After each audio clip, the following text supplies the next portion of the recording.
we're back.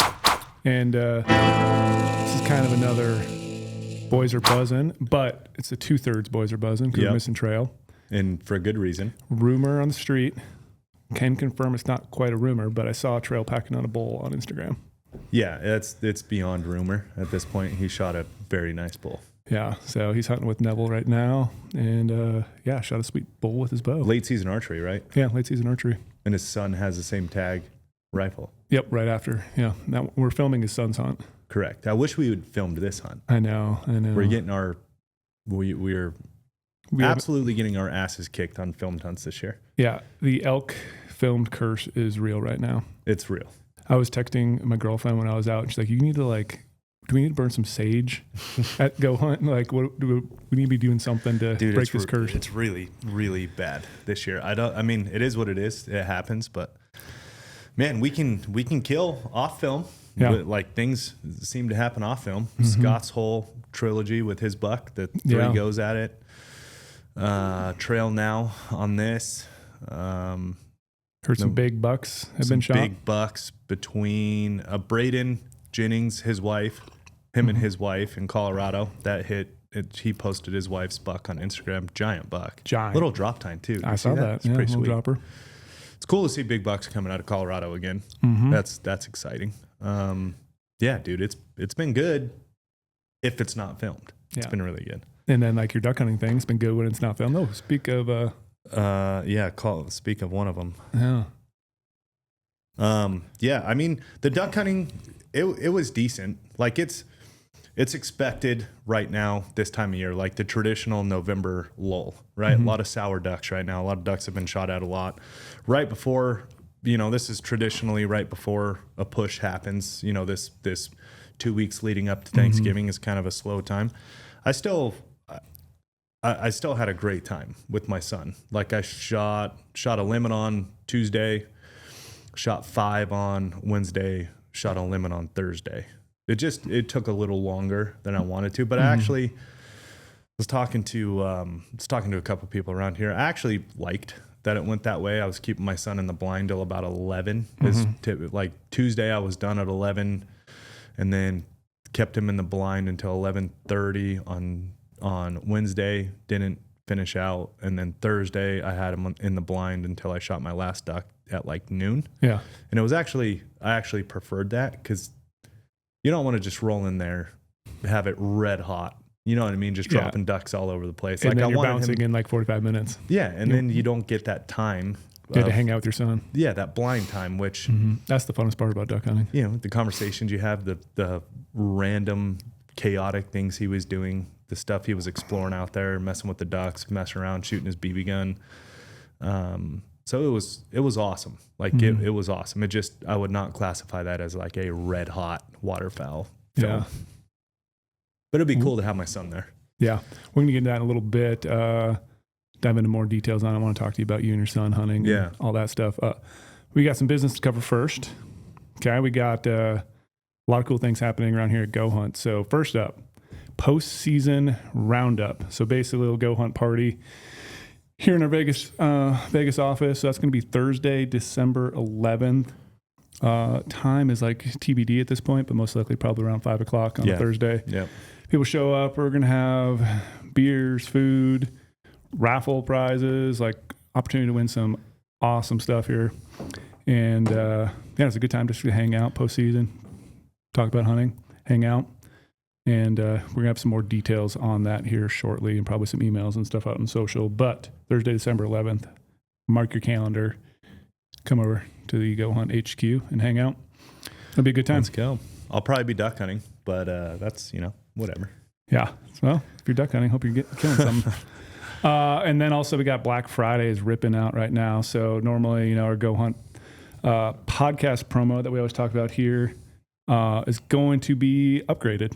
So right now, if you use promo code podcast to sign up for an insider account, you're going to get double what you normally get. Mm-hmm. So now we're going to give people $100 back to the GOHUNT Gear Shop. It's a big deal. Yeah. And then if you're interested in the Insider Plus services, which some people don't know what that is basically we handle all your apps for you. We can work with researching places for you. and do a little bit of consulting on, weighing out your points, what your options are, where do you want to hunt in the West, do a little e-scouting help with you. That service right now, if you use promo code, I believe podcast still? Podcast, yep. Yeah, so for that, you're going to get $200 back on that membership.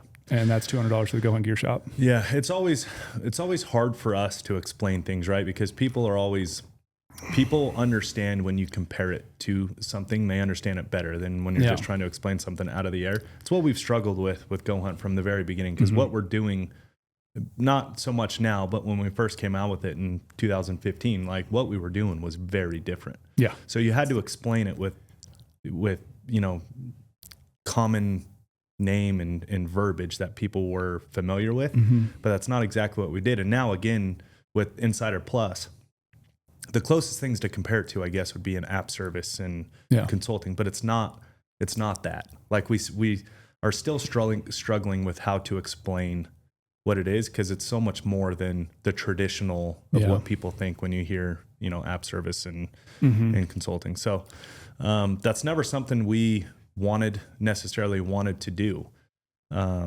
So the reason why we're doing Insider Plus is because it's not exactly that. It's different, and it's hard to explain. We're still trying to figure out how to explain that. So just so people know, when you're thinking about it or are thinking about it, it is different than that traditional sense of those words. Yeah, there's a lot that goes on with Insider Plus. Yeah.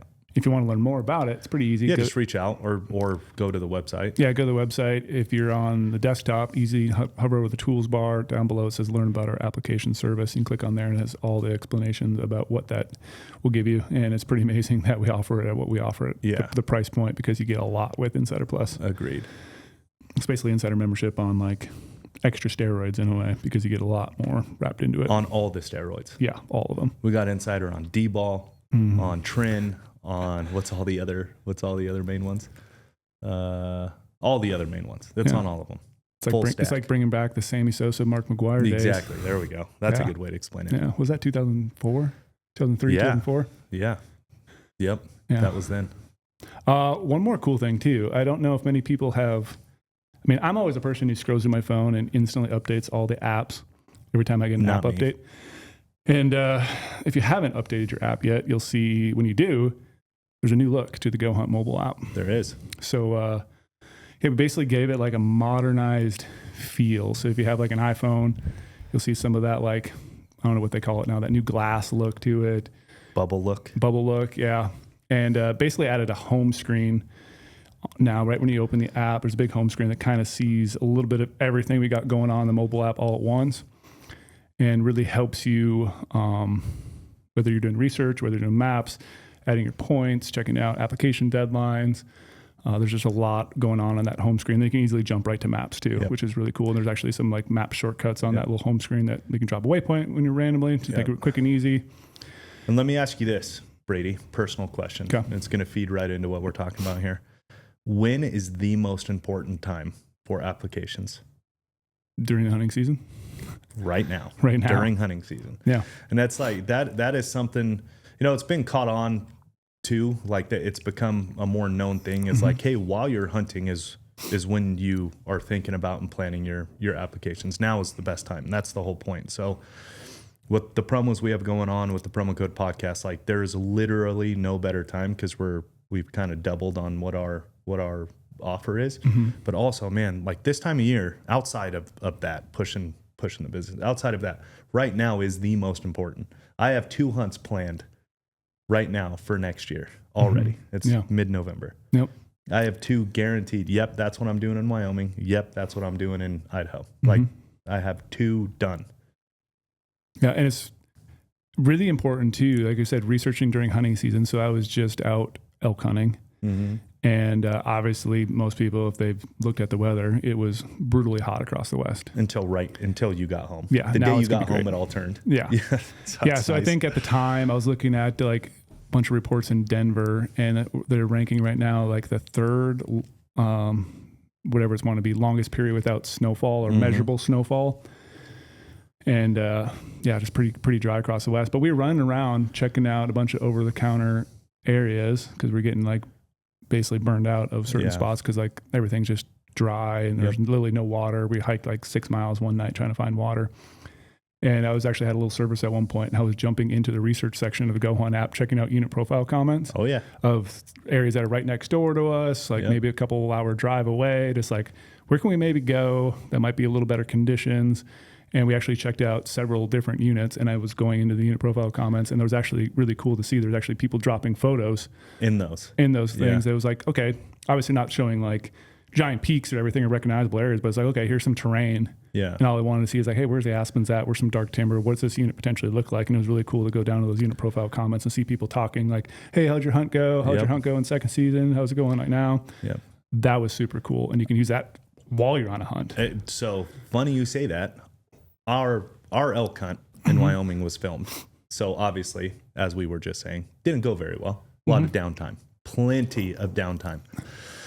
Nice thing was plenty of downtime at the top of peaks, so we had cell phone service, and there were a few drives that we had made through some country that led me down the path of other species, because obviously this isn't an elk thing. I had just drawn that elk tag, and on top I was planning. Okay, well, I saw this, I saw that. This time of year, I see what's going on here, like. Pull up the Insider app on top of the ridges, on top of the peaks, and I'm like, okay, I have my Wyoming hunt application dialed for next year. Like it's done. I know exactly what I'm doing in Wyoming. It was on that hunt, and that's tradition. Like that's what happens a lot. It's like it happens a lot of time. Like literally, I was driving around, and I always take pictures of random scenery when we're like on the interstate or whatever. And I was like, I wonder what this takes to draw. So I was instantly pulling up, checking it out, because I'm like, I want a deer tag so bad next year. Yeah, I did the same thing. Well, how much? And I had the points too. I had the points. I'm like, well, here's my application. Yeah, the other cool thing too about our new look on the mobile app is it's getting ready for us to also add some really exciting features that we've hinted on before. Yep. But we'll just say they'll help you connect with other people when you're preparing for your hunts. Better connect with other people. Yep. So that's another little hint of what we're dropping here shortly. That's why this hunters helping hunters. It's like the best thing this community has going for it is all of us kind of rowing the boat in the same direction, want success for everyone, and just, you're coming off a good hunt, you want to help the next person. You obviously a lot of the time aren't going to be drawing the same tag again the next year, so a lot of hunters helping hunters, and this is a way, what we're about to launch is a way to really bolster that. It'll be awesome. Yep, we got a lot of cool things coming up too. Just want to burn through a bunch of these. So November 30th, if you haven't bought your Oregon points yet, that deadline is November 30th. Another important deadline, South Dakota points purchase period, December 15th. And then that Idaho draw. So we talked a little bit the last time we were all together. Or maybe it was just Trail and I. Can't remember. It's been a whirlwind the last week. It's been a whirl. Well, especially for you and I both. Yeah. So that new Idaho draw process for the non-resident general deer and elk tags, that opens December 5th and it closes on December 15th. We have an article on the website that walks you all through it. We hinted at it before. I just did a video yesterday. It's going to go live on our YouTube channel, kind of explaining that again. So those are just some important dates and deadlines to keep in mind as we go through the app season. And again, use that promo code podcast right now. Yep. Get yourself 100 points back to the Go Hunt Gear Shop. Make us look cooler. Make us look good for using the promo code podcast. Yeah, I want people to use that promo code. I don't want people to use other promo codes. So if you got some buddies who want to sign up, tell them promo code podcast. Let's talk what you've been up to. Ducks, man.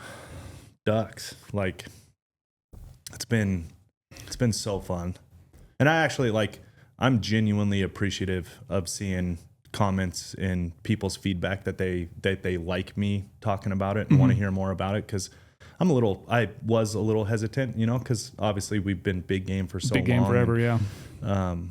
Not everybody wants to listen to things they don't want to listen to, and they got to kind of just beat through the waterfowl stuff if they don't want to hear it. So I do appreciate it, and makes me more excited to keep doing it. So, man, I've been hunting ducks a lot, more than I thought I was going to, honestly. Like when I decided I was getting back into waterfowl, doing it for my kids, all the reasons I had talked about on podcasts with you and Trail before, getting my kids into something that's more doable on a 1 day, 2 day kind of basis because of sports and school and everything else you have going on. So And I kind of figured like, okay, I'm going to, maybe 2-3 years into this thing, I'll be to where I was when I kind of stopped doing that because my big game season was getting so full. Mm-hmm.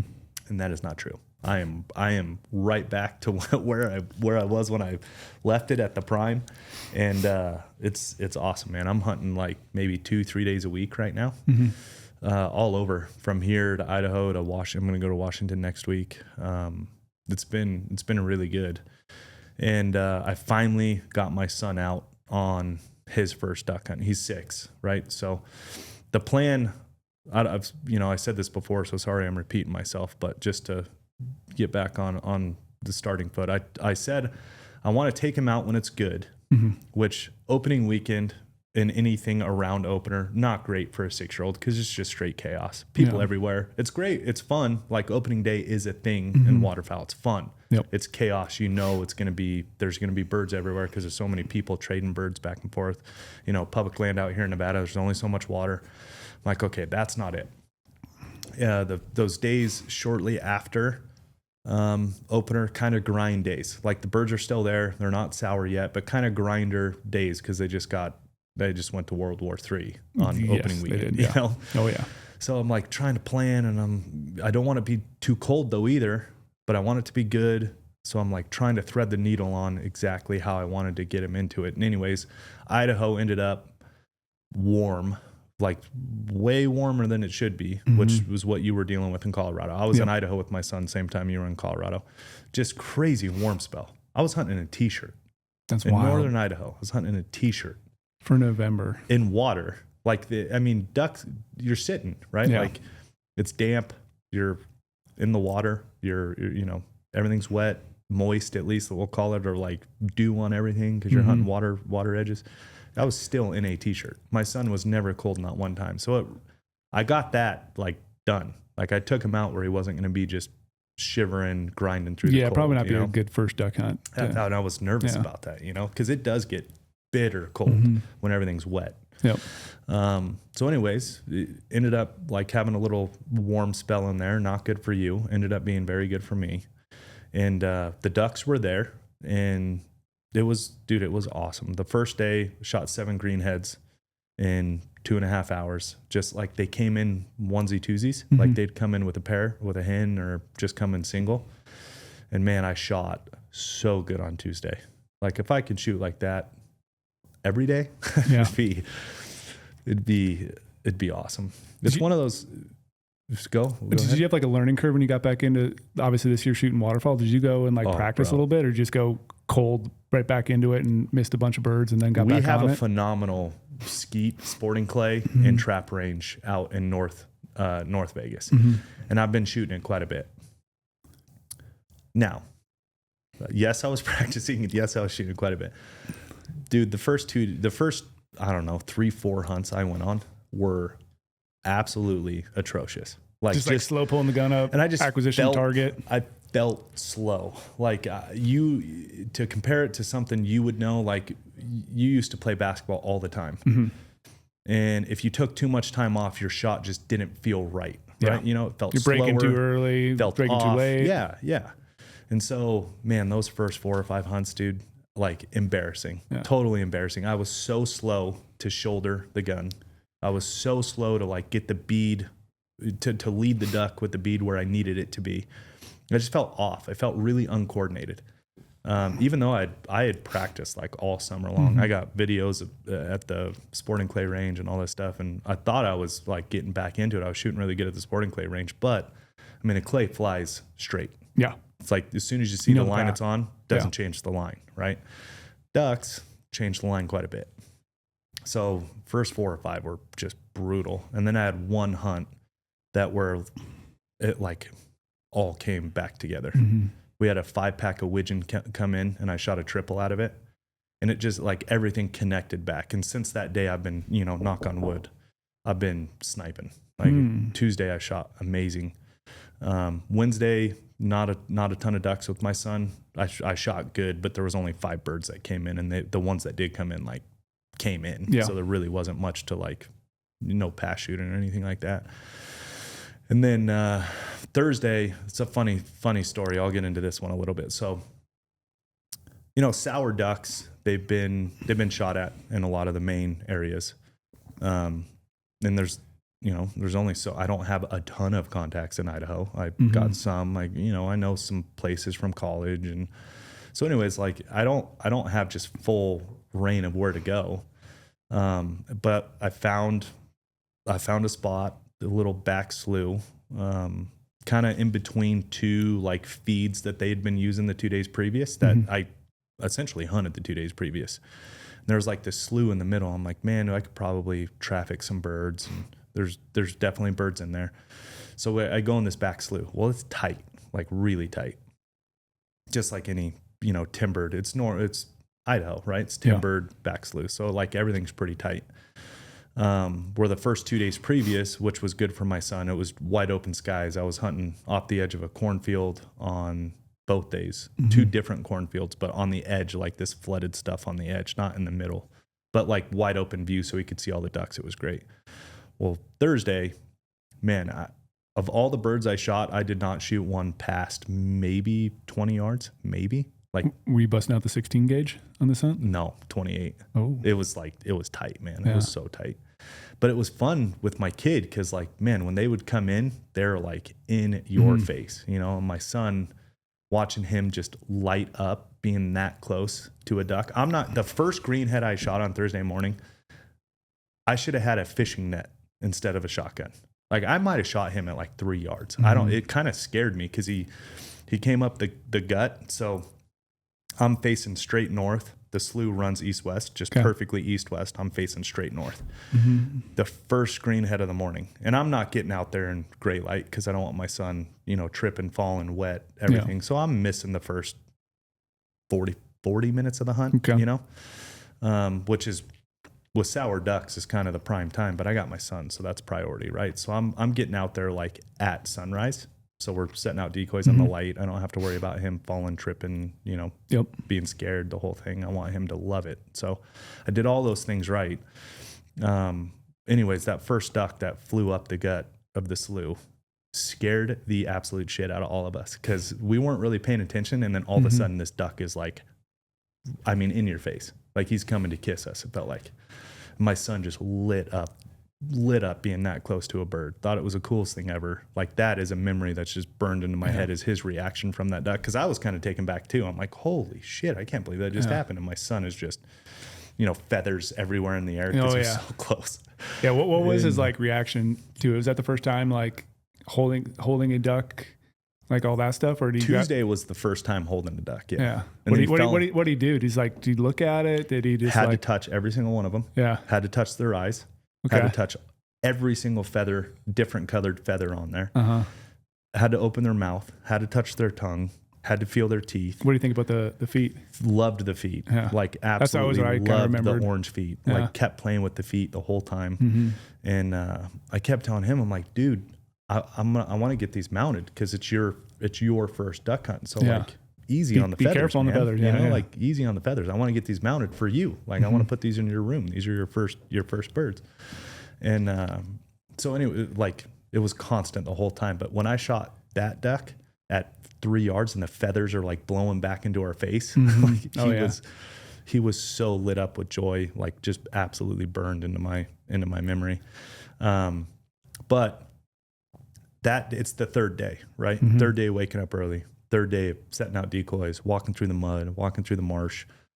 It had rained that night, so everything's wetter. Everything's just wasn't as comfortable, and I wasn't in a blind. We were just tucked into the trees. So it added some chaos to the mix, right? My son loves Woody the Woodpecker movie, especially Woody the Woodpecker Goes to Camp. Anybody who's a dad probably knows that movie, but he loves it. Okay. I have not watched it myself, so I'm in a timbered back slough. Bird goes flying by, and it's a tight hole, like I said. So it happened a little too fast to like get my gun shouldered because I have it laying down next to me. And as it flies by, I make the comment, which turns out to be a mistake. Oh man, that's a woody. And my son's like, what? Caught onto it immediately. What? A woody? I'm like, oh, it's a wood duck. Goes, it's Woody, like Woody the Woodpecker. I'm like, no. It's a wood duck, but they're called Woodies. Yep. He's like, Dad, you have to shoot one. You have to.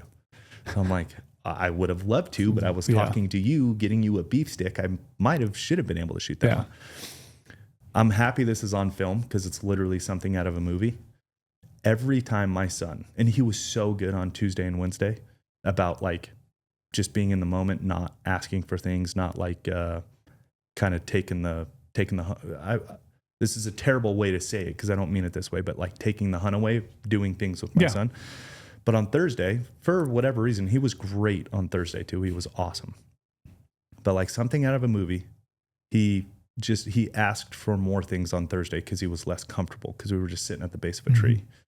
And so, didn't want to put his hands like down to get wet. So I'm like telling him like, hey, put them inside your coat pockets, like showing him how to do that. And like, now put your hand down and your hand will be in your jacket. I'm a dumbass, didn't have gloves for him. He needs a water, needs a beef stick. He's tired now, 3 days of waking up early, the whole deal. Every single time he asked me for something, that wood duck would fly by. Every single time. And the last time, the third time, again, I'm so happy this is on film because nobody would believe it. This is now the third time in a row that this Woody is flying by. He had asked me for a snack when I packed some dinner from the night before. So I'm digging in my blind bag. I'm getting him set up, making sure he's comfortable. And I had already kept him in there now. This is like going on 3 hours. And I knew we were kind of button up, but I needed one more duck. And like any true duck hunter knows, if you're one away from a limit, kind of gotta stay. You're staying there. Yeah. And the birds are in the air. Like you're going to traffic one more and get your limit. And like how cool to finish it with the wood duck, have 6 green and then a wood duck. So he's asking me for this, that, everything. I'm digging in my blind bag. I get him. I'm like, good job. You're doing so good, rubbing his head. I'm like, dude, I'm proud of you, man. You're a real duck hunter. We've been in here for 3 hours, man. You're doing awesome. I turn around and that wood duck is set up, cupped, set, checking the decoys out 15 yards. And I'm like I'm bent over. I'm caught kind of out in the open because we're not in a blind. I'm out, sitting under this tree, but I'm kind of standing outside of it. I go to grab my gun. And right when I go to shoulder it, he kind of like blows out, and I'm shooting a small gun, obviously. And my son was so mad at me that I didn't kill this wood duck. I'm like, buddy, I'm sorry, but this is the way hunting goes. Yeah, it is. It is the way hunting goes sometimes. But it's one of those days that, as frustrating and chaotic as that was, like it was so fun that day. Like he went out and explored the trees behind me. It's like, Dad, you got to come see this. It's a tunnel. And I'm 6 ducks, right? And I'm trying to get out of there for my son. I'm 6 ducks in. The Woody had just gone by. Now he's exploring them. So I go back there. I come walking back. There's a Drake mallard in the decoys. I'm like, well, that was the 7th duck. I'm like, I guess we'll pack up like one more duck, whatever. And then right then another one came in. So got it finished out. But in the moment, so frustrating. But looking back, probably the best of the 3 days because I had so much interaction with my son that day and just like the back and forth of the birds and not even being able to shoulder my gun because being in the tight hole and not being able to see him come in, he's asking for something, all this stuff. And I'll just one point I want to make too. I know I'm rambling on here, but for any dad out there, this kind of like really took me back, like made me take a deep breath and kind of look at it. So we're obviously filming this hunt. And when my son wanted me to come back and explore this tunnel through the trees he had found, I was kind of frustrated. I'm 1 duck away. This wood duck had now 3 times in a row. Don't even get a shot off on him. And I want to shoot the wood duck too. Like how badass. I mean that thing's going on the wall, obviously. Yep. Especially this late in the year, probably gorgeous bird. Just beautiful. I could tell he was a drake he's 100 yards away, flying away from us. I can still see he's a drake, like plumed out. Awesome. So I'm frustrated and I'm like, I want my last bird. I'm a hunter too. And this is what I struggle with is like taking my kid hunting.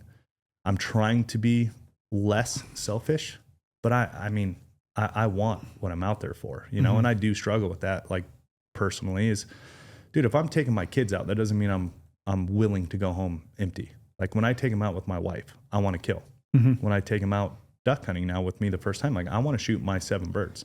Yep. And I'm going to keep you out there where I'm here too, you know, like I'm taking you, and that is priority. But this selfish thing in me is like, I'm going to get what I'm here for too, you know? So I was frustrated when he told me to come back and check this tunnel he found out. Mm-hmm. And I probably wasn't as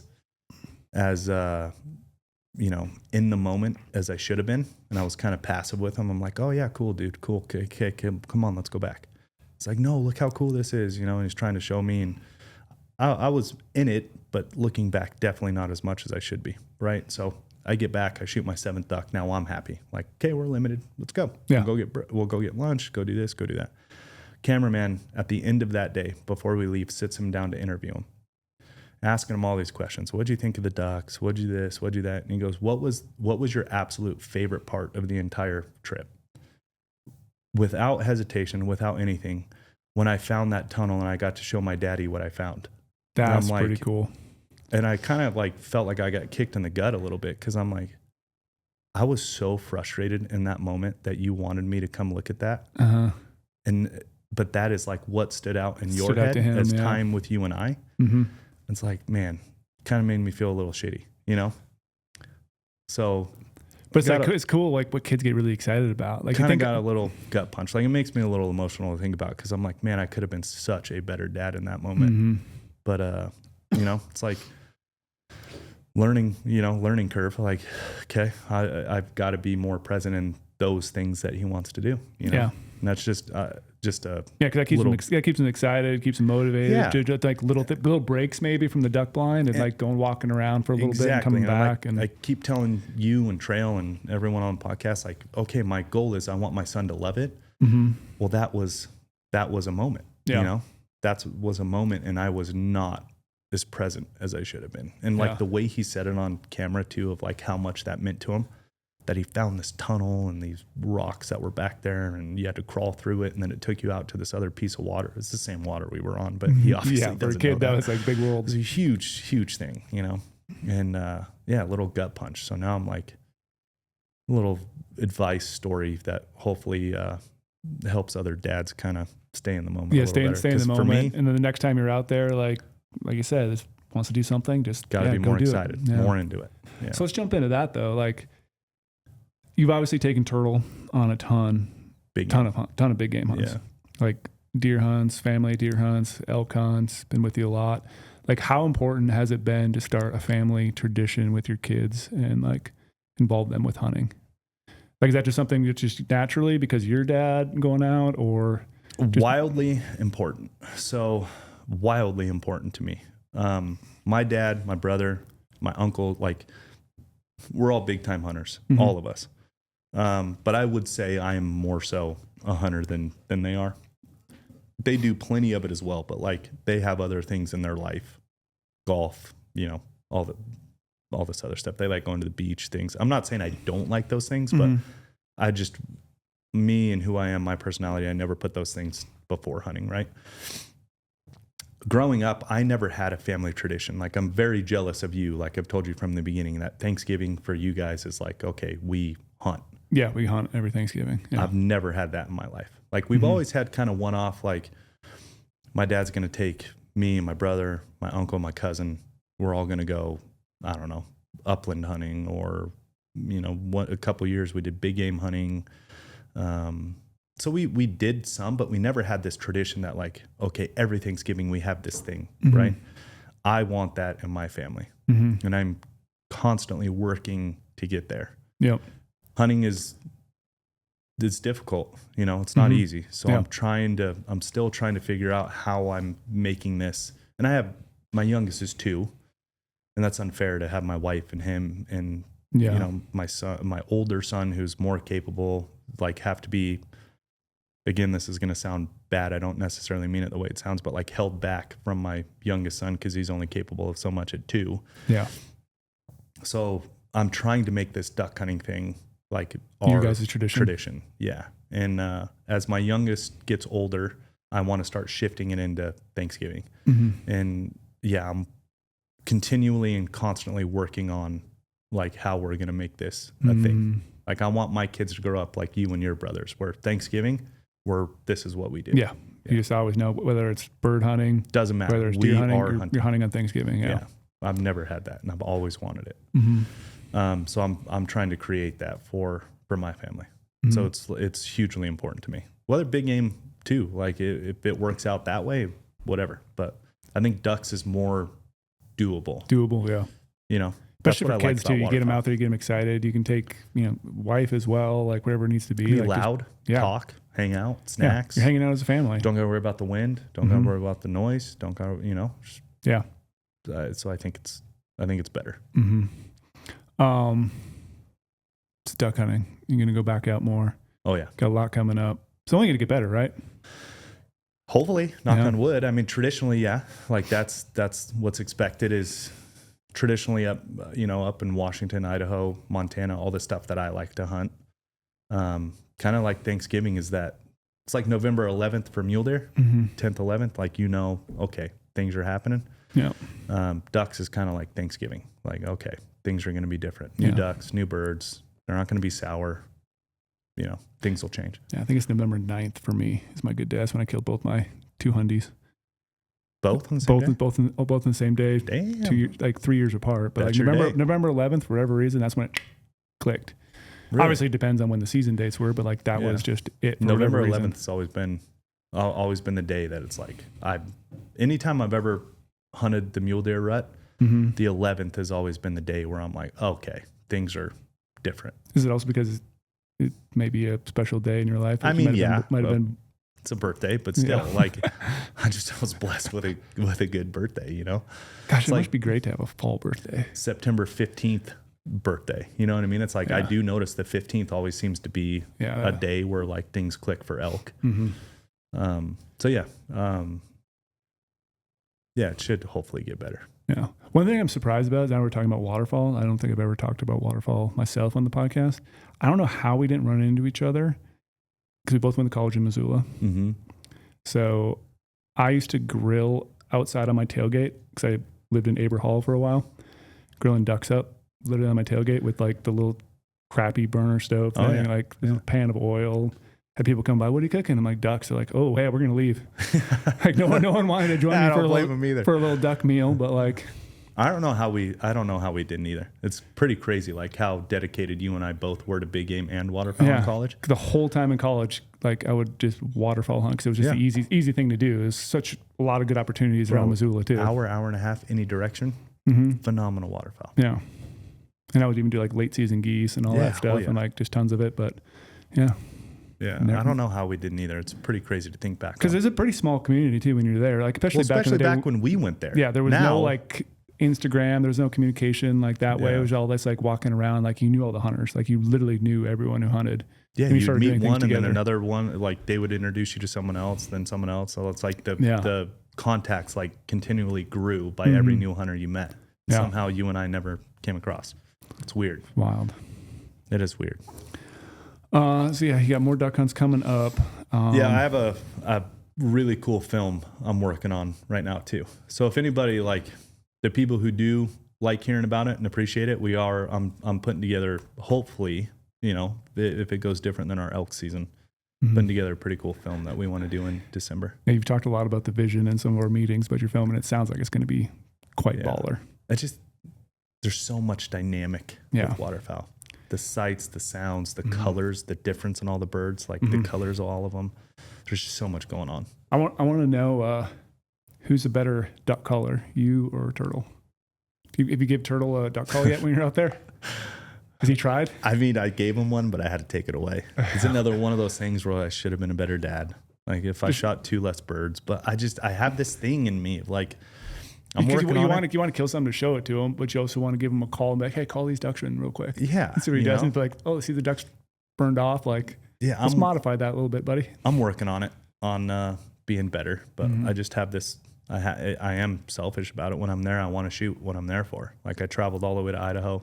I want to shoot my 7 birds, and they're here. There's enough birds I can shoot my 7. So like, I'm going to do it. And, so I gave it to him, but I took it away. So I'll say I'm a better duck caller. Next time I see him, I'm gonna ask him to grab one of your duck calls, and I want to hear him rip in the office. He wants to learn. He thinks it's cool, like all the noises I can make on it. He wants to learn, but we'll see. I saw some of the photos too. The photos looked amazing. Like you and him just hanging out. So he had his fun, little man. like BB gun. Yeah. He shot every decoy in the spread, every single one. He might have shot 150 BBs a day out of the blind, which was awesome. Like that part, I was very in the moment in those parts, because we were in the blind. I could still see ducks coming. I was still doing what I wanted to do, but he was doing what he wanted to do. That was fun. Like he shot every single decoy in the spread. That's pretty cool. It was fun. Getting dialed in the BB gun. Is that a Daisy Red Rider too? Yeah, and I was told this a long time ago by an older cowboy. A very good hunter, very good shot. He told me a long time ago, the best way to ever learn how to shoot is shoot open sights. It's the best way you could ever learn for the rest of your life. Like have that skill. Yeah. And I've always just had that in my head. So I have him shooting an open sight Red Rider. Dude, he's getting good. Like really good. Shoot your eye out, kid. He's doing really good. He honestly, I'm not just saying it because he's my kid. It's impressive. Some of the decoys he was hitting. Like I have swimmers, the Higdon battleship swimmers, and they swim pretty fast. Like the motor on them, honestly, it's a little too powerful, because if you don't have heavy enough weights, they'll like pull and get wrapped up in the other decoys. Point being, they move a lot. Dude, by the end of the trip, he was like leading as it was swimming. He'd lead it and still hit it. Dang. With open sights. I'm like, bro, you're getting good. Impressive. Huh. When are we going to see the unveiling of the duck trailer? Yeah, we need to do that.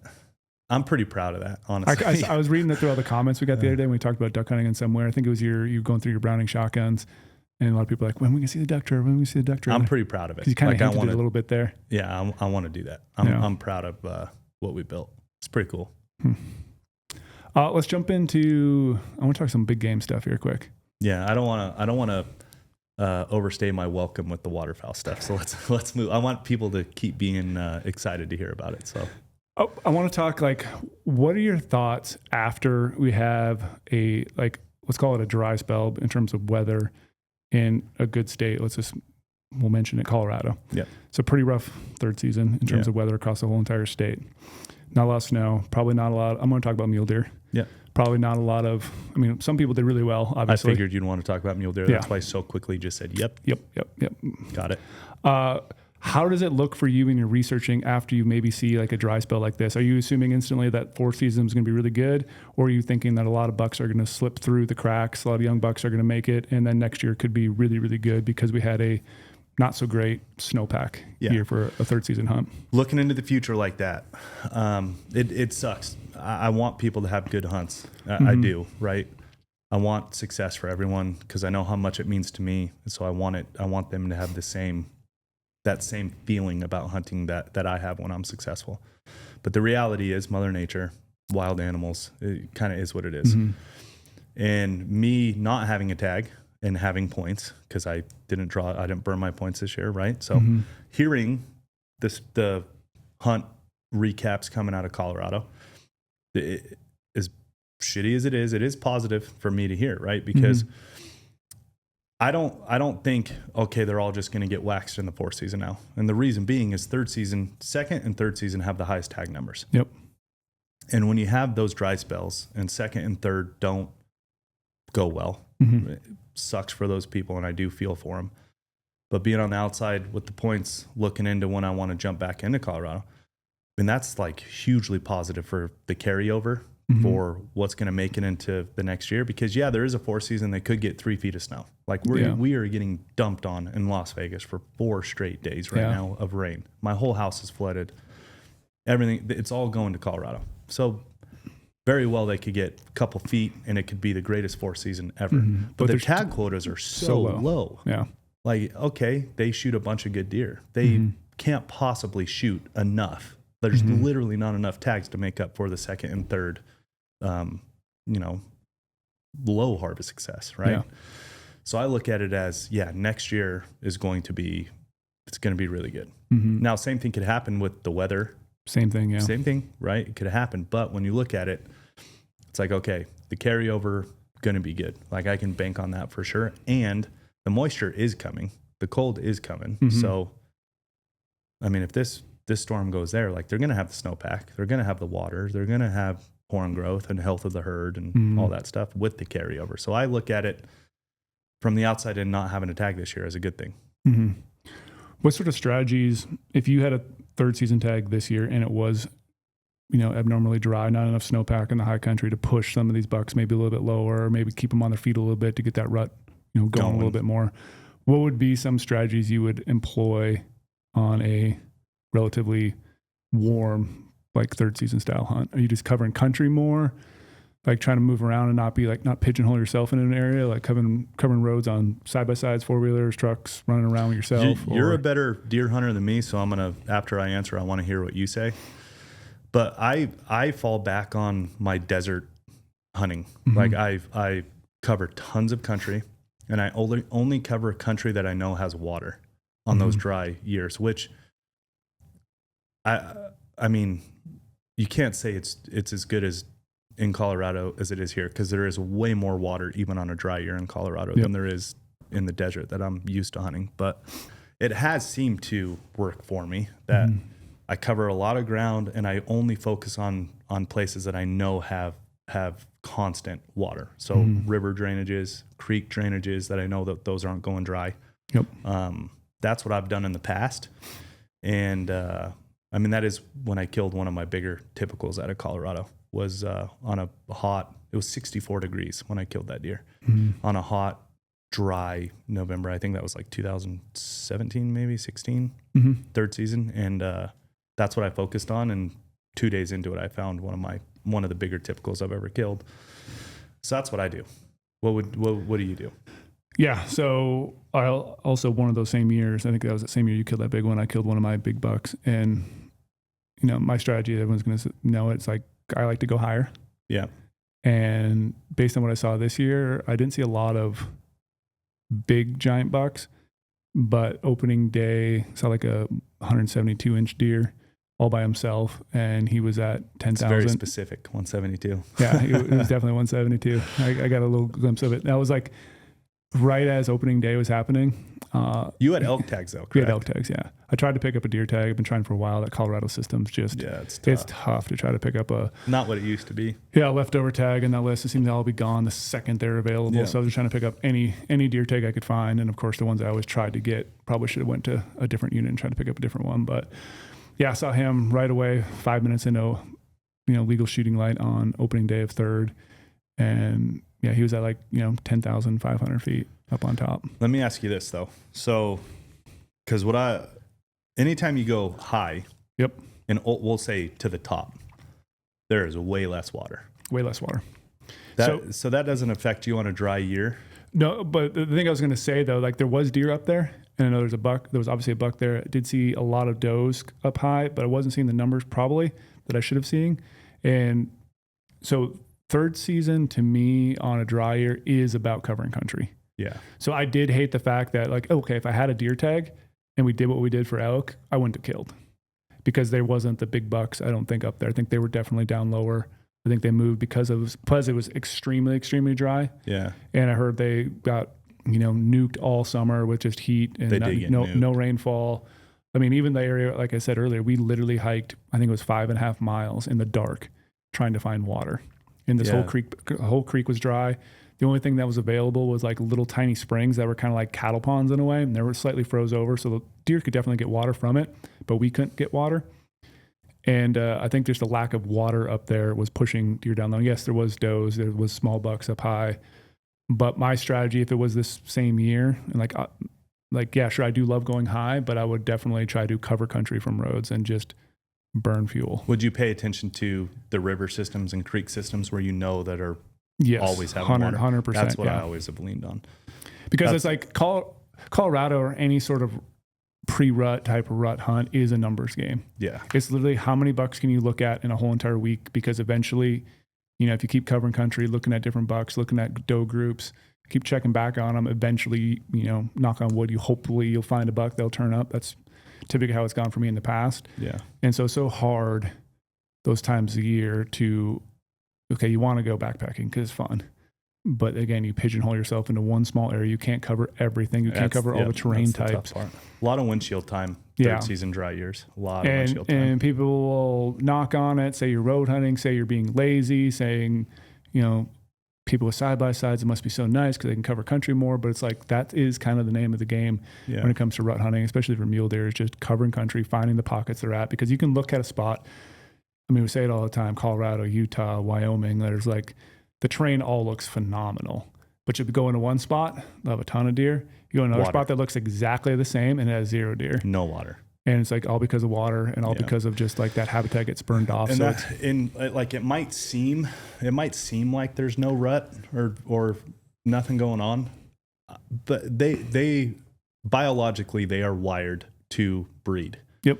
So just because you're not seeing it doesn't mean they're not doing it. They're probably doing it in the dark when it's cooler. They're probably doing it just in pockets that you haven't found yet. Point being, the bucks are moving. They need water. They need a lot more water than, October, mid-October, where they're just holed up and only hit water once every, 1 to 7 days. Yeah. So they need it. And that's why I've always focused on those real deep drainages that a deer can come down, know there's water, hit water, and then head back up the mountain through the night, checking does along the way. That's where I've focused and found the most deer.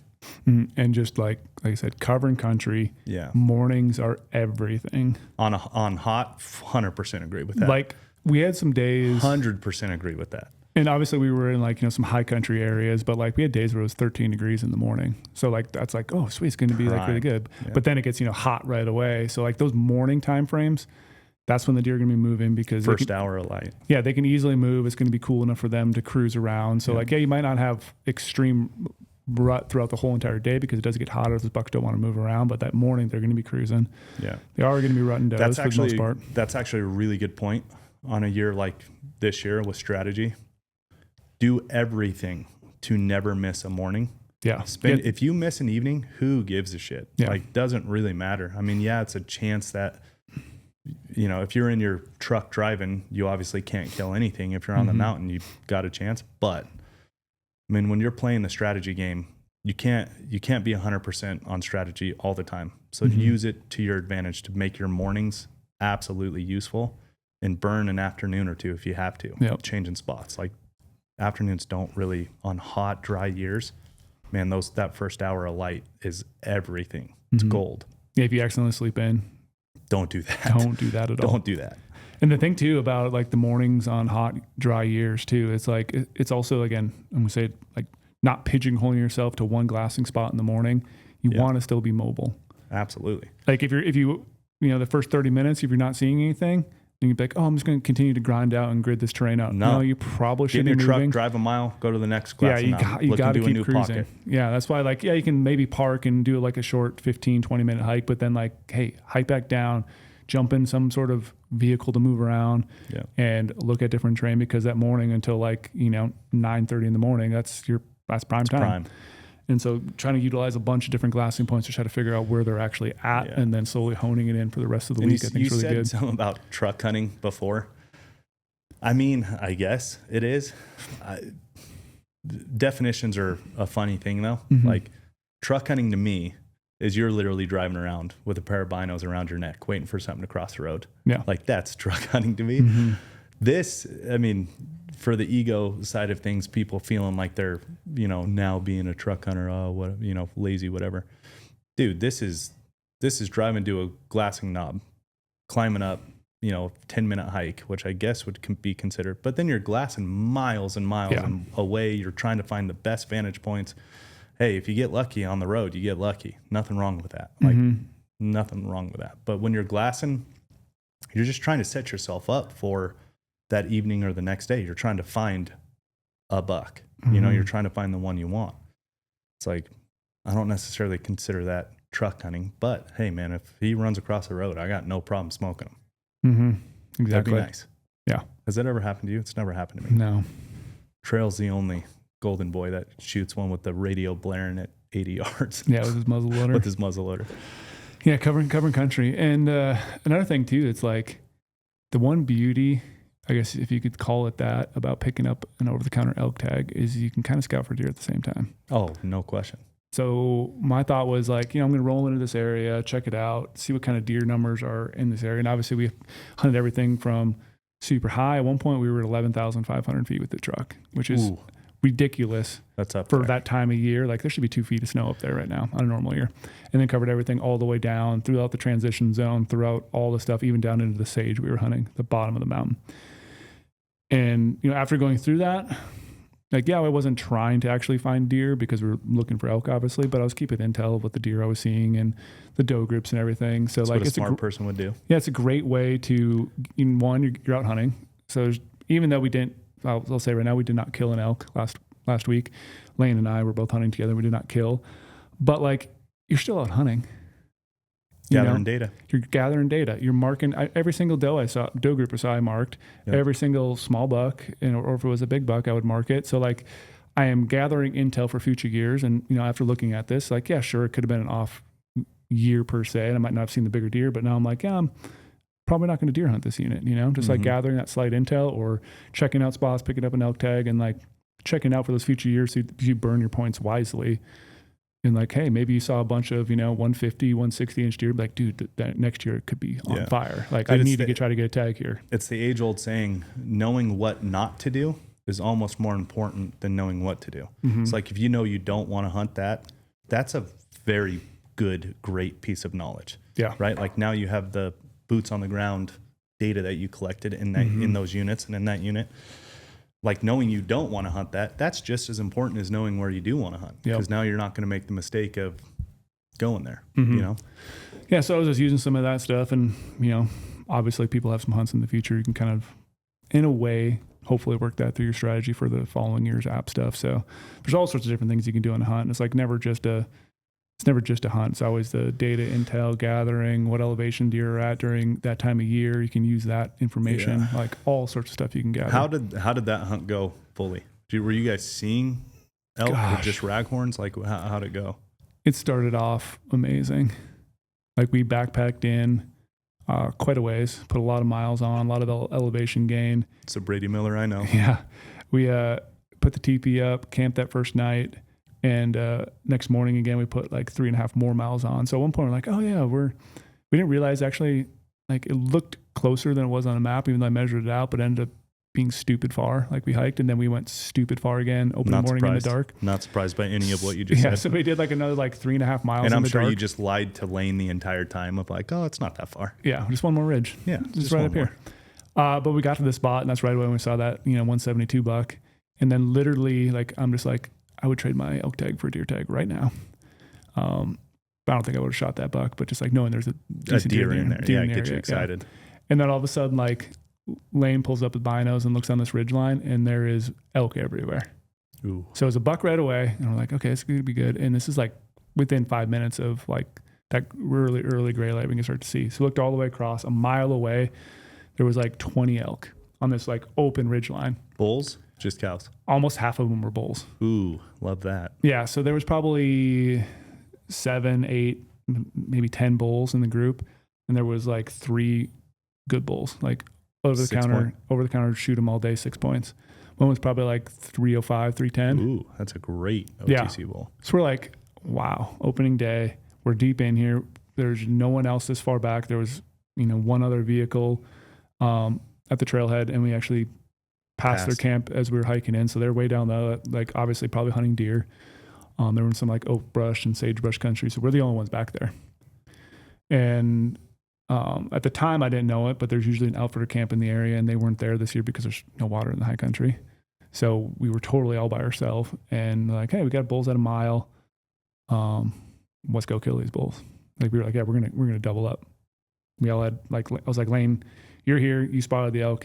Whatever's biggest one, you'll shoot first. I'll shoot whatever else, and like we'll be happy. We'll be done. Yeah. This is where it's tough because like hindsight's always 20/20. We decided not to just drop off and like ridge bump and like go straight at them. We're like, okay, they're there. There is a rim around here we can hike. It took us like 25 minutes to get over there to cover the mile because we had to go. It's not bad though. Yeah, we were booking it, trying to get over there. 25 minutes in backcountry. That's not bad. Yeah. But like if we would have stayed there, they're on the ridge line, so it's always scary anyway. If they go over the ridge line, we don't have visual anyway. Yeah. If they feed towards us, it would be a good thing because then we can, put them to bed or whatever. But we're like, dude, they're kind of filtering up the ridge line. Like it's all open country where they're at, like completely in the open. We'll just loop around, get up on that ridge line, get like 400 yards away and shoot them. Get all the way over there. That 25 minutes goes by. We look down that little area. All the elk are gone. Like they're not on that ridge anymore. We're like, maybe they're on this little pocket. We moved a little bit lower, tried to check out some aspens. Went on the backside a little bit. Didn't see them either. We're like, oh my gosh. They just like kept feeding up. And then we started walking around a little bit, and I could tell like that the dirt up there was like slightly frosted in. So you can see a little bit of frost on the dirt, and there was some elk tracks. And like these elk tracks are definitely fresh. There's not frozen in or anything. There's no little ice crystals on it. So like these elk went north. And I'm like, well, that's a good sign. We believe we know what direction they're at. And we sit there like all day, of course, this gorgeous country, looking over all sorts of different dark pines to aspens to open country. And yeah, I saw one cow elk in the evening in a different, like I went lower and we kind of split up to kind of cover two areas. It's like a mirage. Like it never existed in the first place. They were just ghosts. Maybe they were never even there. And the digiscope footage I have is fake. It's all AI. It's all AI. Because like they just disappeared. We're like, how can 20 elk just vanish like that? That's what they do. Yeah, that's and their job. You're looking over all that terrain, and like there was supposedly a little bit of water down below, so like they got to be here somewhere. But then that night, no water down below though. No, like so we only packed up a liter of water each. We're like, hey, there's creeks, there's springs everywhere. It's Colorado. You'll find water. And traditionally, that's always. I'm saying that word a lot today, but yeah, like you would expect to find a lot of water in Colorado. Find a lot of water. So like, yeah, all these creeks, you look at a map and like, yeah, they're going to have water. Like you can zoom in and like see green stuff on it. Like even if the creek subs out, you always know it usually like pops up somewhere and you'll find water.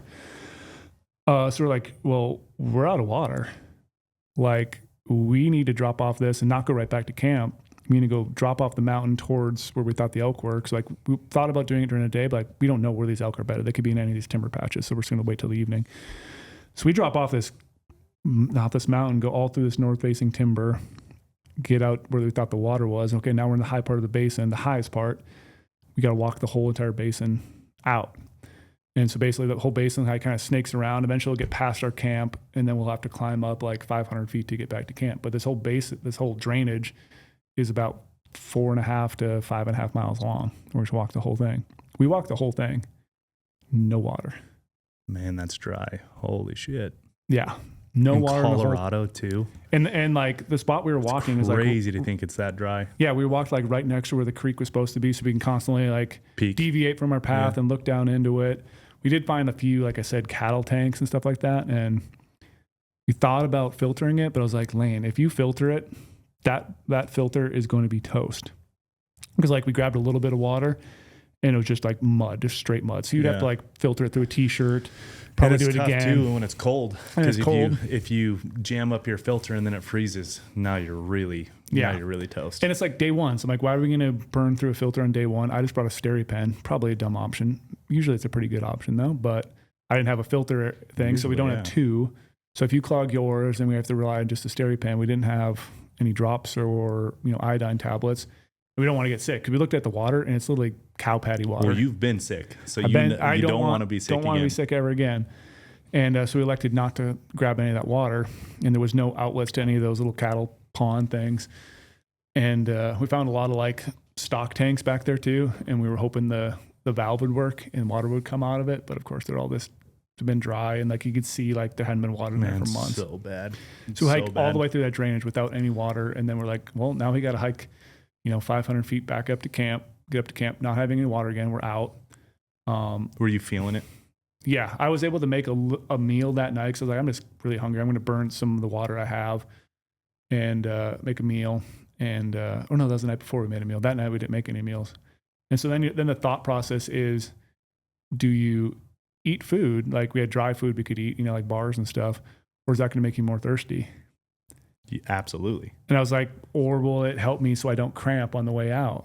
Is that food going to be beneficial? Also true. Because we have like a 6-mile hike out. So Lane didn't eat.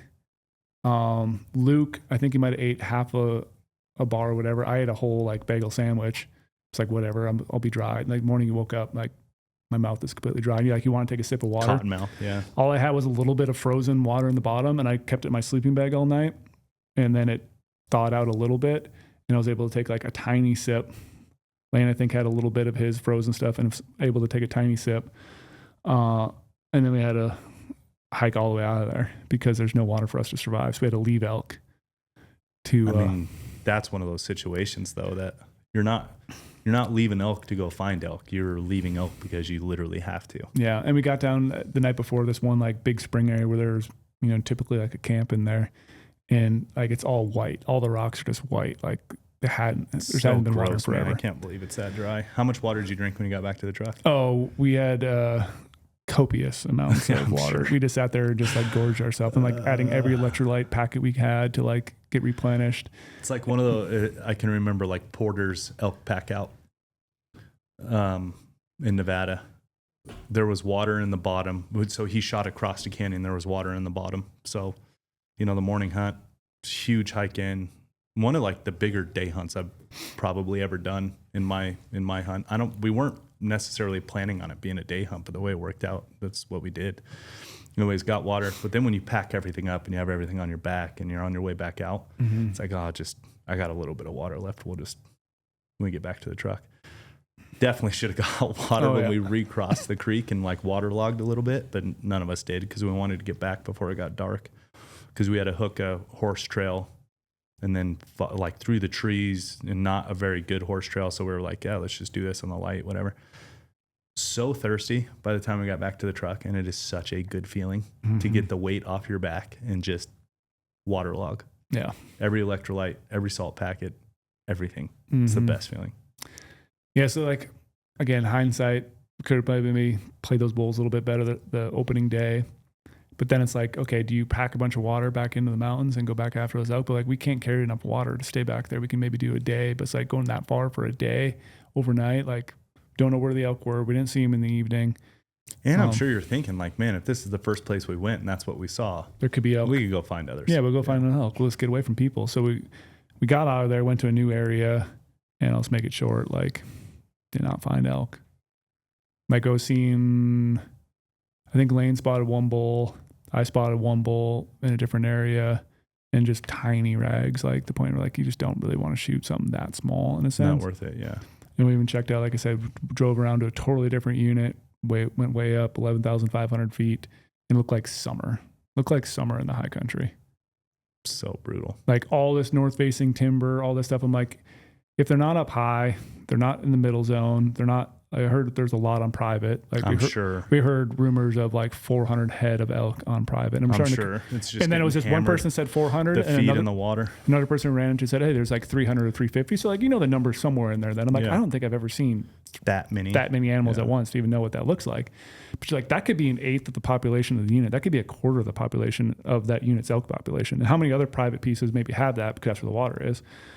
And the feed. Yeah. I mean, that's the other, just because you're not finding water, like, yeah, water is one thing, but the feed needs water too. Yeah. So they're not getting the feed that they want. They're going to go to the good groceries. That's where they're going to go. Yeah. So I'm definitely not thinking all the elk were on private because that's just wild. But like, I do think a lot of the bulls were just holed up in some dark timber and maybe had their little water patches. They had a little bit of feed, but they just didn't want to come out because it was hot.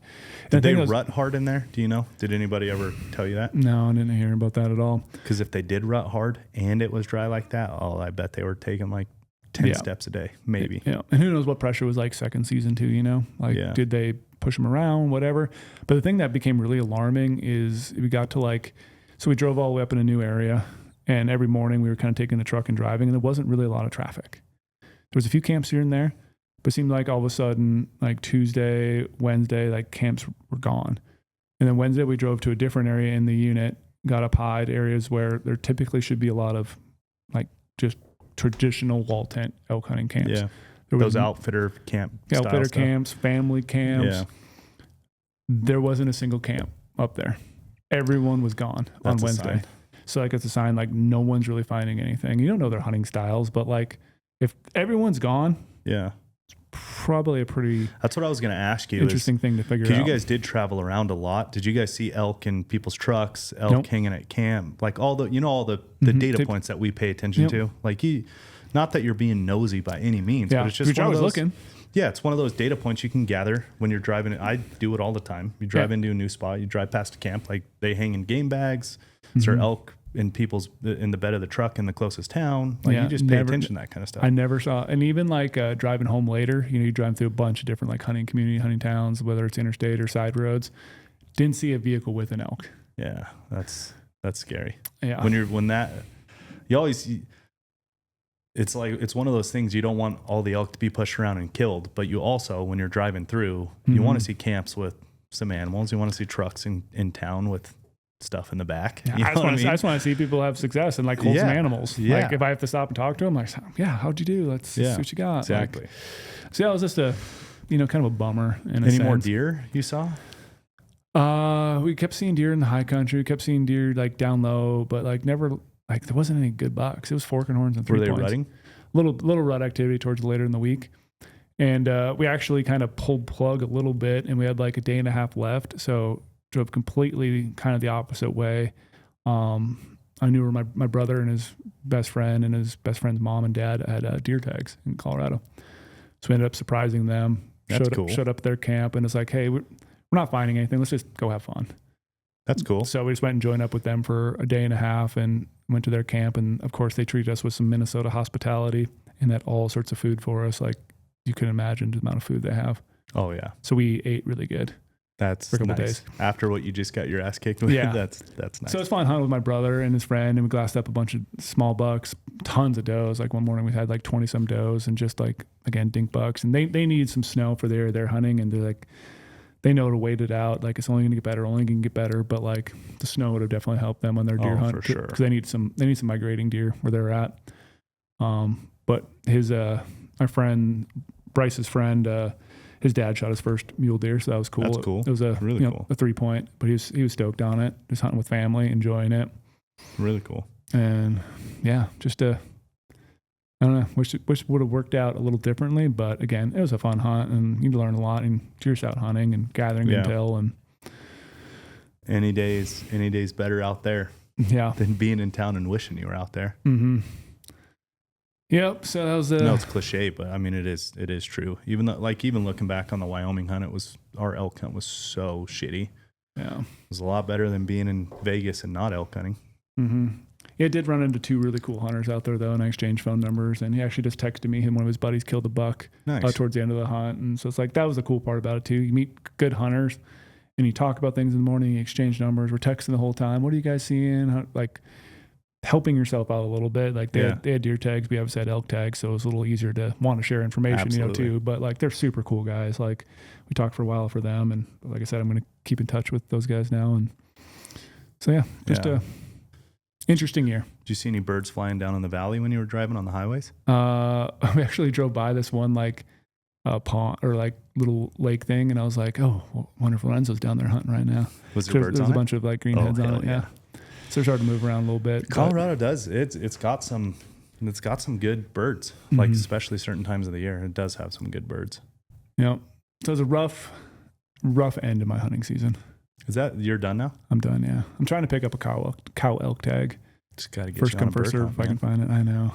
Gotta get you in a layout blind, coffee. Yeah. Setting up decoys and the headlamp. Cold. It is fun. One morning we were sitting there glassing, or not glassing yet. It was like super dark. We got up to glassing up super, super early. And like the sun would start creeping up. I was like, Lane, this feels like we're duck hunting right now. It's like the excitement of like, I was like, Lorenzo would be proud of me right now because I'm waiting for the sun to come up. So like it's nature's arcade and I'm expecting us just to like slam some bulls right away. Hell yeah. But it felt like a duck hunting morning because we were up there so early. See, I'm and just like sitting there waiting. I'm getting you into it. Back to the college days. Yeah, back to my college days. Yeah. So started off with a great season and then just kind of like slowly started tailing off towards that end of October and first part of November. Recap your season real quick because I can't fully remember. New Zealand? I shot a hog. Yeah. And that was before New Zealand. Yep. Right. Yeah. A hog in Cali with good buddy Mason, and Lane shot an archery hog, and then rolled in New Zealand. I killed 3 tar, and then shot a mountain goat, and then ate my deer tag, ate my other deer tag in another state 'cause I never went to that one. And then Nevada, we said it before. Okay. Yeah, we said it was Nevada deer tag. Nevada, then this. Yep, then ate the Colorado elk tag. Yep. So it's the first year. Mine started shitty though, if it makes you feel any better. Yeah, you started instead shitty. of ending shitty, mine started shitty. Yeah. So, and it's crazy to say too, because obviously there's years I shoot a decent amount of animals, have a great time. This is the first year though that I can remember that I have not killed an antlered animal. That's pretty crazy. Yeah. I only killed horned animals this year and tusked animals.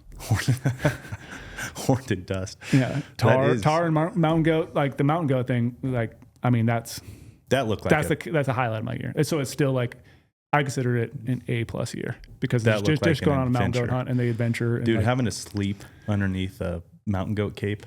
Yeah. Like that's an adventure. And hunting with super cool dudes like, you know, Dale from Barnes Bullets and Roy and Austin, the guide, and like, just those things are monarchs of the mountain. I love mountain goats so much. I really want to do a mountain goat hunt. That is one. Like I've been asked a couple times, you know, what hunts do I really want to do? I can't, for whatever reason, I can't say like I'm that into moose for whatever reason. I mean, the more I hear about it and the glass and the stalking, how big they are, it gets me a little bit going. But like, man, a mountain goat, like that is very high on my list. I've never shot one, never hunted one. I've seen them when I was thin horn hunting up in the north. Like I've seen them. I think they're so cool. Love where they live. Love how they act. That one is like, which is kind of odd, right? Because it's way smaller than a moose, and most people go after the big things. But man, mountain goat is like at the top of my list because you get everything in a mountain goat hunt. That's what I like. You get like that high country deer hunt vibe. Yeah. You get obviously the slightly easier to glass being a bunch of white on the ground, like white animals, but like the terrain, the nasty weather, like the struggle, the danger of hunting them, just they're the coolest animal. Like where they live, like how can they do that? Like they live at the top when the sheep even have to come down. Dude, you'll like on my thin horn hunts, I've seen them every time I've been on a thin horn hunt. I've been on 3 in my life. They're every time the sheep are in a doable spot. Like, okay, we can kill that ram. Every time you find a goat, it's like there's no chance we could kill that. Like he would and if you kill it, you can't recover it. That's yeah. I mean, maybe you could make a shot and kill it. Yeah, you could kill it, but like, what's the point if you can't get there? So every time I've been up there and I've seen a goat, you know, it's every hunter thinks about it every time they see an animal. Is like, how would I kill him? Yeah. You know, every single one I've ever seen, and I'm not overstating that. Yeah, they would need to move. I can't shoot that one. They would need to move. Yeah, every single time. It's pretty wild to think that they're in the nastier stuff than the sheep are. Yeah, there's like I said, monarchs. Like mountain goats are so cool. It's hugely on my list. Like that is at the top. That's probably the next adventure hunt I do would probably be. It's probably going to be mountain goat. Do it in October. It just adds another. I don't have that Minnesota blood in me to go up in survive that. And you're going to get the weather days. Like I know we recapped it earlier, but like only having like a day and a half basically to hunt. But it's like you just got to go all in on that day and a half. Like it was like the same thing when we were tar hunting. We had a horrible weather window. We were able to get it done. I mean, obviously Trail and Omar didn't have as good a success, but like those adventure hunts, man, there's just something about them. Once they get in your blood, that's all you want to do. Yeah, put yourself in crazy places and experience wild things. I agree. And that's what sheep, like I've been so fortunate the opportunities I've had come to me with sheep hunting because they're not the usual book, 3 years out and the whole Doll was a 2-day notice. Yeah. Stone was like a little bit earlier of a notice, but cancellation. But then I had that emergency surgery, and then 2 days before I was going to leave, and then go. Like they've always been pretty crazy, like opportunities that I've had, and it does something to you where you crave the adventure side of it so much more than everything else. Yeah, the North Country just gets in your blood, and like that's all you want to do is just experience that. So now I'm like, how can I maybe do a caribou hunt? Like, hunt a Sitka blacktail. Like, I really want to, We've talked about that blacktail hunt for a while. That would be fun. Yeah, my buddy Dale is just sending me pictures and videos, and they just had a blast. It looks like hunting blacktails right now. Did they go straight from the goats to that? No, he came back for a little bit, and shot a deer, and then went back up. And this guy's living the life. Living life, yeah. I need to talk to this guy. I can set my life up like that. Yeah, you could probably shoot some ducks up there too, I would assume. In Alaska? Yeah. Oh, bro. Do a combo blacktail duck hunt? I mean, now we're getting back into the waterfowl. I was trying to not overstay I'm my just trying to get into the welcome. waterfowl to get you excited. So Okay. I'm we're trying to not overstay my welcome so people still want me to talk about it. I don't want to talk about it too much to where everyone starts complaining. But, dude, they're the sea ducks. sea ducks, yeah. I'm doing that in the next, like for sure in the next 3 years. Mm-hmm. But I'm saying it's either next year or the year after. Like it'll probably happen before 3 years. But man, the sea duck hunt up there, like the trophy sea ducks. Mm-hmm. Oh yeah, doing that. They're for such sure. a gorgeous bird. For sure. The harlequins, all the tailed birds. I've always wanted to shoot a harlequin. I've seen a lot of them. Like I think they're just so gorgeous. That's my duck. Like when I look at a wood duck for sure, but harlequin, they're blue. It's like so crazy to see. Yeah. It's like, I apologize. I'm terrible with names, but Road to 100, what's his name? Ryan Basham. Yeah, Basham with the great mustache. Yeah. His Road to 100 so cool. Anyways, he was up there harlequin hunting. Mm-hmm. And when he posted the picture, did you see that? I don't think so. He posted the Billy Madison quote where he's like, I drew it blue because I've never seen a blue duck and I've always wanted to see a blue duck. And that I thought it was so hilarious because, I mean, it is legitimately a blue duck. Mm-hmm. It's awesome. Yeah. I want to do that. Maybe I could. That's like November, October. I could probably do that in October. Combo with a goat. Mm-hmm. That'd be pretty cool. Yeah. See if my wife will let me be gone for 2 straight weeks, though. Yeah, you kind of. I'm going to do it with elk already. I was gone for 15 days elk hunting. Mm-hmm. That'd be pretty sweet. Do like 3 days of waterfowl and then 6-7 days of. How long did it take you guys to kill? We killed the first day we went up there. But weather and all that, how long we did it were take stuck you? 4 days in an Airbnb and then we flew out. Obviously can't hunt that day. And then the next day. What'd you guys book for? Was it a 10-day hunt? Yeah. See, they just do 10 days because of the weather thing. Yeah. That's, it's going to take days. But you can book a one way and then book yourself back or just do a change fee like I did. Bro, if I tell my wife I'm booking a one way and don't have a date to come home, she'd kill me. So if I did like 3 or 4 days duck hunt and then a 10-day, it's a lot of days. Because then you're doing like 2 days on the front and back end of travel. Yeah. I'll have to talk her into this one. I think Weatherby did a film. I think I saw that recently where they did some like combo goat, duck, bear. Don't tell me that. I want to be the first one. Do the first like badass video on it. Yeah, yeah. Because that would be a way to sell my wife on it. Be like, hey, I have to. Mm-hmm. We just got to do the first GOHUNT's got to do a badass video. Yeah. That I would like to do that though. That would be sweet. Planning stages. That's where we're at now. Thinking about next year. Oh, all the research starts right now. Like I said, I have 2 states done. Like absolutely done. Mm-hmm. The only reason why I don't have Nevada, I have Nevada done, but like I can't bank on it because it's bonus points. You can't bank on it. I mean, really, I have 3 states like completely figured out. I know exactly. If the application was open today, I would apply. Yeah. But I have those. Those are done in my head. So now going forward, I can think about the rest as they come. But right now, man, it's like it's so important to be thinking about it and booking those thoughts in your head of like, okay, yep, doing this, gonna have that tag, gonna have this tag. Like my season's already coming together next year. Mm-hmm. I have August, September, done. Yep. How nice is it too having a bow shop here now? Oh, it's great. So now like it's even easier to get dialed. It's fantastic. Yeah. Cody knows what's up too, man.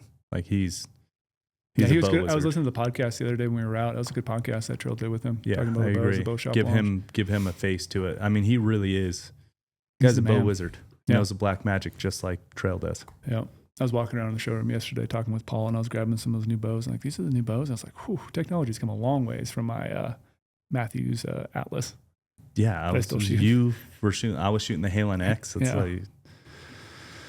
It's shooting the lift's been a lot of fun. Wish I had the right yardage dialed. Mm-hmm.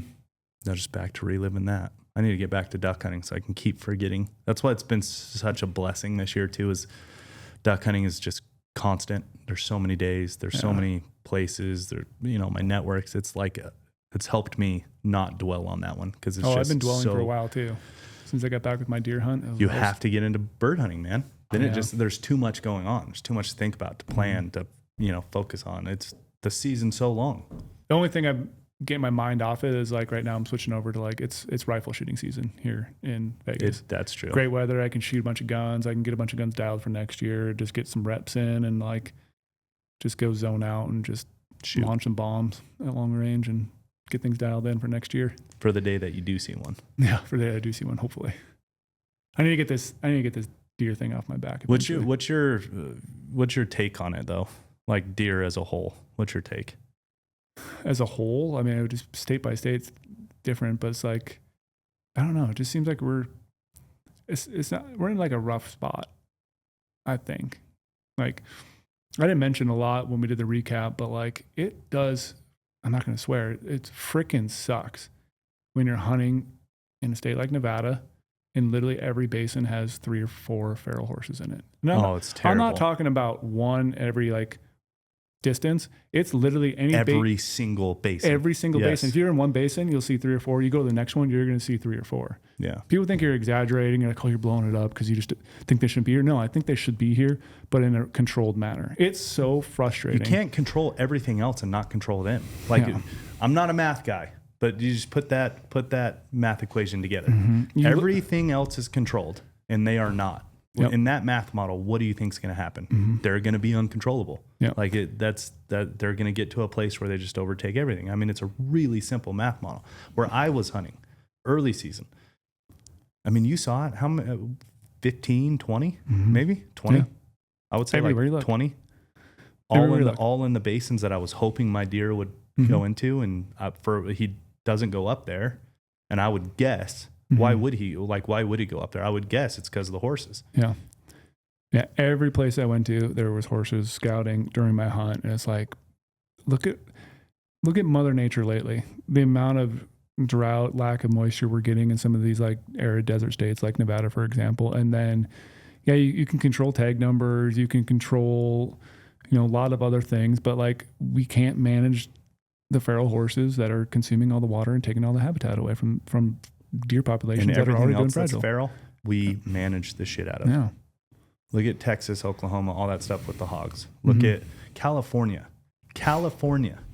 Think about this, okay? I just said that state. Mm-hmm. Everyone knows what that state is. They are introducing an invasive swan season. Swans. Like it's California. Yeah. And they're opening and they're going after the invasive swans. It's like talk about what's the movie where the swans make the heart with their necks? What's that cartoon movie? Yeah. Like talk about something that's been ingrained in people forever. About that it's just the best, just the sweetest things. It gives out all the people the emotional connection, all this stuff. California is doing an invasive swan hunt, so like we have to do something. Mm-hmm. There has to be an answer to the invasive horses. Yeah. Has to be. It's bad. Yeah, it's not everything either. It's not the only, but it's one thing that definitely would control it. When you glass straight across on my hunt up in those rolling hills, yep. Legitimately, how many did you see? I feel like there was at least 20. Yeah. At least 20. I saw so many dead horses on the landscape too, like skeletons. They've been dead for a while. They're just bones, but like a lot of dead ones. How many did I see visually? All metric ton of horses everywhere. And I would just like the numbers not to be as high as they are, because they can't be. They can't be that high. Well, especially when NDOW puts out a thing every year in their big game status book. I don't think it's been updated in the last couple of years, but 3-1 in terms of biomass, they outrank all native ungulates in Nevada. Yeah. And that's horses and burros. 3-1.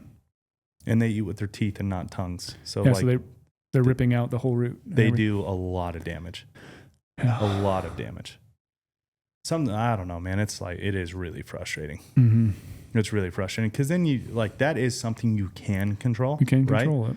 What you can't control, Mother Nature, temperatures, all this stuff, like all these uncontrollables mm-hmm. that animals are kind of fighting through and not lending it to the best hunting situations, right? Mm-hmm. But like the stuff you can control, what are we doing? Yeah. Like, how is that possible? It's really crazy. Mm-hmm. But overall, though, I mean, there's definitely a lot of places that mule deer are doing great, and goes up and down in phases. Yeah, I think I was asking my take on it is it's a little over dramatized. I don't think mm-hmm. it's as bad as some people are saying it's just like it's gone. The days are gone, you know, all this stuff. I think that's pretty over dramatized. Mm-hmm. There's still some good stuff going on in the deer hunting world. And I think where it's bad, I think the bounce backs are with just a few tweaks, you know, a little bit of help from Mother Nature, a lot of help from hunters and NGOs and all this stuff of like controlling the controllables. Mm-hmm. So, I mean, I think we could turn the corner really quick. Yeah. Like, I don't think it's that far gone. That's just my personal take on it. Mm-hmm. Yeah, we need some good years with some good moisture, not crazy winter kill, like good snowpack, but enough moisture at the right time. Ride that green wave, get some more mule deer back on the landscape. I mean, I know it's not the best time for, you know, the horn growth talk and the this talk and all that stuff, but all the water we're getting right now, it's great. Yeah. All this groundwater we're getting that's not just going to evaporate from the heat. Like, it's cold out right now, and it's been raining for 5 straight days, and it's still coming for another, 3 days? Yeah, let's get those does fat right now. Yeah, exactly. Make the feed good. Have them coming off the rut with great feed. Yeah. And it's awesome. It's not perfect timing, but it's not bad either. Yeah. So, I don't know. I feel like we could turn a corner pretty quick with the deer. Mm-hmm. We just control the controllables, and then a little bit of help like we're getting right now from Mother Nature. That's my take. Oh, one more thing before we close out. Yeah. Did you hear the hint that's coming here soon about a new podcast here at GOHUNT? Yeah, I believe I helped with the name just the other day. Yeah, so if anyone, this is the first time I mentioned it here. I mentioned it on the Barnes podcast, but yeah, I'm coming out with my own podcast under the GOHUNT umbrella. We're still trying to nail down the name, but it's getting closer. I think we nailed it. Yeah, it's getting closer, and I think I'm gonna probably launch that probably the first of the year. Let's do this. Let's do a public people comment on this podcast if they listened all the way through with all the waterfowl bullshit and if they made it to this point. They made it to this point. Comment on what Brady's podcast should be named. Yeah, we should do that. Should we hint the names that we have right now, or just leave it open? Maybe we should leave it open. Let's leave it open, and because maybe somebody comes out with one that's like really great, good. And we'll do something for them that thank them for their service to naming your podcast. Yeah. So if you hear this point, drop a comment wherever it could be. Spotify, and if we do use it, we'll anywhere. I don't YouTube. have this is just coming out like literally right off the top of my head. We'll do something to make your time worth it. Yeah. We'll figure something out. Because right now we need to nail down the name, and then we're gonna try to do the artwork. Yeah. And then we can launch. Correct. Like I tried recording some podcasts earlier in the year. I was doing some day by day type podcasts on my deer hunt, and I was like, I never killed. This is not going to be a good podcast. We're going to scratch all those because it'd be great if it led up to it. You know, big buck killed. But yeah, I know a lot of people have been asking about like. There's one guy on YouTube who keeps commenting. This is day 5 or day 15 of me asking when your dad's going to be on the podcast to tell some stories. We do need your dad on. And so I'm going to be going back for Christmas to Minnesota. Do one with him. So I was going to record a podcast with him. Probably that should be your opener. Probably could be my opener. Yeah, honestly. That's your opener. Like the stories, him introducing me to hunting, all his caribou hunts back in the day, sheep hunts, whatever. That is the opener. I'm forcing this one. That's your opener. Yeah, your dad's a stud. There's a lot of crazy stories. My dad, yeah, that's for sure your opening one. Yeah. This is honestly off the top of my head too because we haven't talked about this. You mentioned the names to me and I thought there was a good one in there. But if I know Brady the way I think I know Brady, your podcast is going to be like deep. It's going to be. You're going in the weeds. Yeah. Right? That would be my guess. Going to do a lot of research type stuff, a lot of biology insights. Obviously, I love, research papers. You're going to be deep in it, though. It's not going to be... I would say we're kind of surface on this one, on the Big Hunt Guys. Yeah. Just because it's a wider thing, and we don't spend... You don't spend 2 hours on one single topic. I would guess that's probably what you're going to do, though. Yeah, it's going to deep on one thing. Yeah, a mix of mule deer, rifles, biology, gear, tactics, glassing, a lot of just like what I'm very passionate about. And you're passionate about like the weeds. Yeah, the I go very far into it. Yeah, so they're going to be very driven stuff. Maybe some solo episodes. That'll be good. I think it's needed too. I think it's needed. I'm a fan of you doing this. Yeah, it'll be a fun, different avenue. Different podcast setup too. We're working on that in the back room, so it's not the same Big Hunt Guys same table. Setup. Yeah, give you your own vibe. Give my own vibe. Yeah, maybe you and a Jesus robe, long hair. Jesus robe, yeah. Some deer behind you. Yeah, there definitely be some deer behind me, yeah. What if you wore a Jesus robe every time you did the podcast? Yeah, I can't remember who it was. I ran into someone out in the field and they're like, "Oh, Mule or Jesus," and I'm like, "Gosh, I just really hate that." What if we just go down this path though, and that's your costume? Yeah, like that's the vibe. Candles in the back, like make it very spiritual. Yeah, could be. Hair flowing. We'll put a fan on the whole time so your hair just flows while you're talking. I'm coming up with this just on the spot. I feel like it's gold. On the fly, yeah. Okay, but yeah, drop a name. What do you think my podcast should be named? Give me some ideas. Put it out there. Yeah. And if we do choose it, we'll figure something out. Yeah. Like we'll figure something out. I think that's a wrap. That was a good one. Talk ducks, talk weather, talk deer. App season's coming up. Don't forget all that good research we got here on Insider Platform. Use promo code podcast right now. Get yourself 100 points back to the Going Gear Shop. Do it. Do it. Like the Shia LaBeouf meme. Do it. Do it. And hope Nev kills a bull. Hope Trail's son kills a bull. Yeah. Get this curse off our back. We need that too. So we'll be looking forward to updates from them. But we out. See ya.